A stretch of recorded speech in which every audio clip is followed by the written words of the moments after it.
everyone. Happy Independence Day. Happy July 4th. It is my honor to deliver a shul message so that we can get in the mood, that we can fully appreciate. We can be grateful for being Americans. We can appreciate what so many thousands of people, millions of people have done to create a country where you and I can be Jewish, can love being Jewish, can connect ourselves to the Torah, can connect ourselves to the Almighty, really appreciate this day. We have this identity, Jewish Americans. Some people like to say American Jews. Well, let us appreciate what it is that we're going through on this day. Declaration of Independence, you know what it says? We hold these truths to be self-evident, that all men are created equal, that they are endowed by their creator with certain unalienable rights. What a powerful line. Where does it come from? I posit, I suggest, put forth to you for consideration that the founders of this great country, the United States of America, they knew Hebrew. They were impacted by Hebrew. They understood not just the Hebrew language, but the Hebrew tradition. Self-evident. What does that mean, self-evident? It means that there's something called objective morality. We don't always know what the answer is. What does objective morality mean? But we know that there is a God. We know that people do not decide what's good and bad, but there are certain truths that are self-evident. Evidence of what? What does self-evident even mean? It means that this country is trying to tap into a greater tradition, a broader tradition. Our tradition, I would suggest, or at least the influence of our tradition on civilization, that there are certain truths.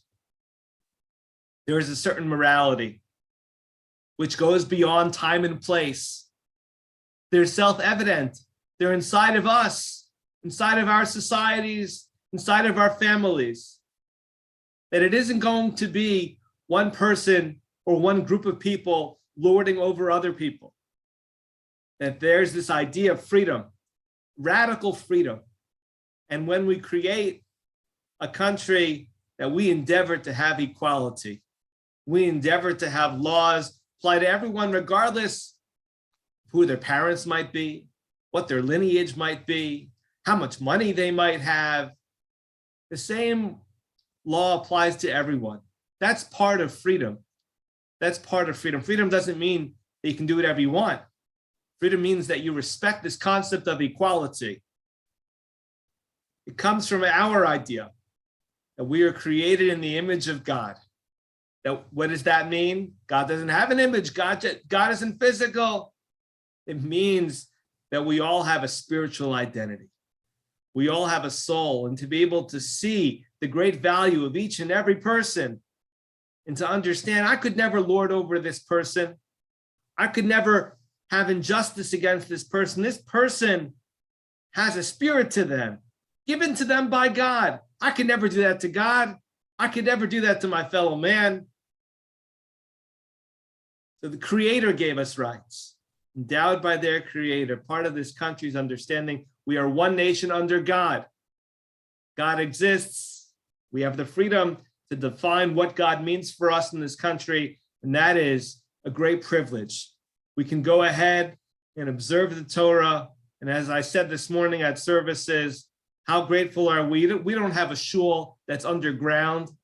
We don't have a minyan that's clandestine, that's a secret. We don't have to go ahead and guard ourselves because of a government or an institution or laws that oppress us. We aren't persecuted in this country in the way that so many others were persecuted by their governments throughout our history over the course of thousands of years. We are in a great place. We are very thankful. Judaism would not be what it is today if it wasn't for this country allowing us.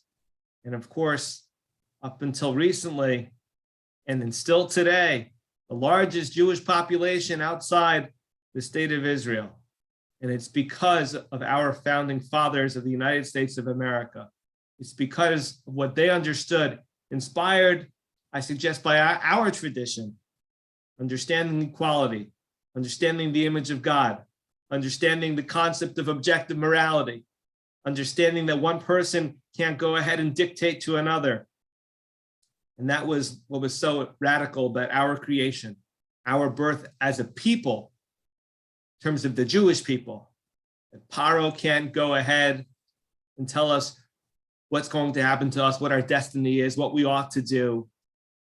We're not going to go ahead and let one person decide that in this country, United States of America. Not going to let King George III or any government or any empire tell us from some distant place who we are, what we ought to be, what we ought to do. And so in many ways, this identity, being a Jewish American or an American Jew, that this identity that we have is a very rich identity. Now, fortunate are we, and to go ahead and to thank the Almighty for the opportunity to understand the Almighty better, to learn his Torah, and to take that Torah to help deepen these ideas that there are certain morals that are self-evident, that there is an equality to all of us, and that the Creator gives rights to all of civilization, all of humanity. Thank you. Happy July 4th. Happy Independence Day to one and all.